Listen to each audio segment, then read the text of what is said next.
Assalamualaikum warahmatullahi wabarakatuh. Perkenalkan, nama saya Ajijah Putri dari kelas 2C mahasiswa Pendidikan Jasmani angkatan 2019 Universitas Siliwangi.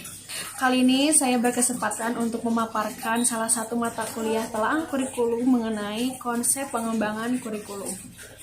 Pertama, saya akan membahas mengenai prinsip-prinsip pengembangan kurikulum.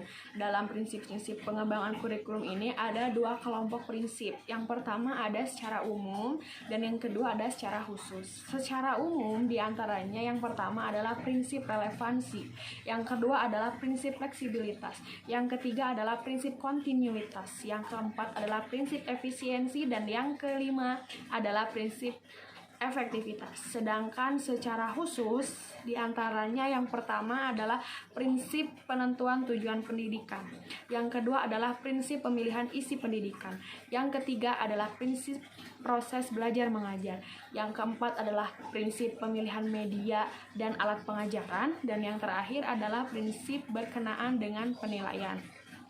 Adalah pengembangan kurikulum. Pengembangan kurikulum itu sendiri mempunyai arti bahwa suatu proses penyusunan dan perencanaan kurikulum oleh pengembang kurikulum dan kegiatan yang dilakukan agar kurikulum yang dihasilkannya nanti dapat dijadikan sebagai acuan dan bahan ajar untuk mencapai pendidikan nasional. Nah, dalam pengembangan kurikulum ini dikenal dengan 5 istilah. Yang pertama adalah pengembangan kurikulum, yang kedua adalah perencanaan kurikulum, yang ketiga penerapan kurikulum, yang keempat adalah evaluasi kurikulum, dan yang terakhir adalah perbaikan kurikulum. Tadi kita membahas mengenai prinsip-prinsip pengembangan kurikulum, lalu pengembangan kurikulum selanjutnya adalah faktor-faktor yang mempengaruhi pengembangan kurikulum. Apa saja sih faktor-faktor yang ada di dalam pengembangan kurikulum ini? Yang pertama ada dari faktor perguruan tinggi, yang kedua ada dari faktor masyarakat, dan yang ketiga ada faktor sistem nilai. Yang pertama dari faktor perguruan tinggi. Nah, dari faktor perguruan tinggi itu sendiri, setidaknya perguruan tinggi ini memberikan dua pengaruh terhadap kurikulum sekolah. Nah, yang pertama adalah dari segi pengembangan ilmu, pengetahuan, dan teknologi yang diterapkan di perguruan tinggi umum. Nah, itu yang pertama. Yang kedua dari segi pengembangan ilmu pendidikan dan keguruan serta penyiapan guru lembaga pendidikan. Itu dari faktor perguruan tinggi. Selanjutnya yang kedua dari faktor masyarakat. Nah, sekolah ini merupakan bagian dari masyarakat yang dimana bertugas mempersiapkan peserta didik untuk menjadi insan yang bermartabat di kehidupan masyarakat.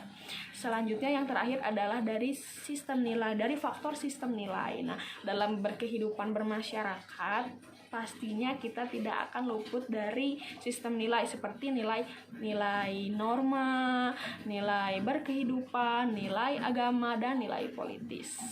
Selanjutnya setelah tadi mengenai faktor-faktor pengembangan kurikulum, ada artikulasi dan hambatan-hambatan kurikulum. Nah, artikulasi dan hambatan kurikulum ini apa saja? Yang pertama mengenai artikulasi terlebih dahulu.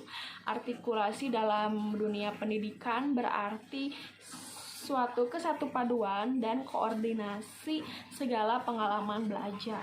Nah, tanpa artikulasi kita akan menemukan berbagai keberagaman mulai dari isi, metode, dan maupun perhatian terhadap pengembangan anak.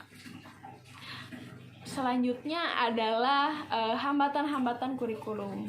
Hambatan-hambatan kurikulum ini ada 3. Yang pertama dari guru itu sendiri. Nah, kurangnya partisipasi guru itu termasuk ke dalam hambatan pengembangan kurikulum, atau bisa jadi dari pemahaman guru tersebut terhadap beberapa materi.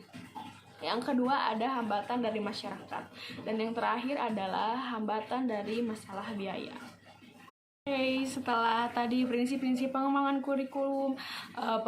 kurikulum, faktor-faktor yang mempengaruhi pengembangan kurikulum, artikulasi dan hambatan kurikulum, dan yang terakhir adalah model-model pengembangan kurikulum. Ada beberapa model di sini, ada 6.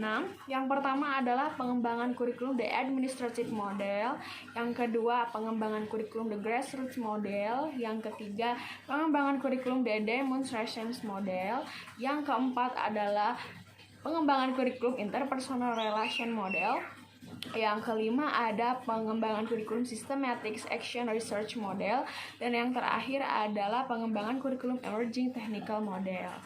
Itu saja yang dapat saya paparkan mengenai pemahaman saya. Mohon maaf bila ada kesalahan dalam tutur kata maupun pengucapan. Terima kasih atas perhatian rekan-rekan. Wassalamualaikum warahmatullahi wabarakatuh.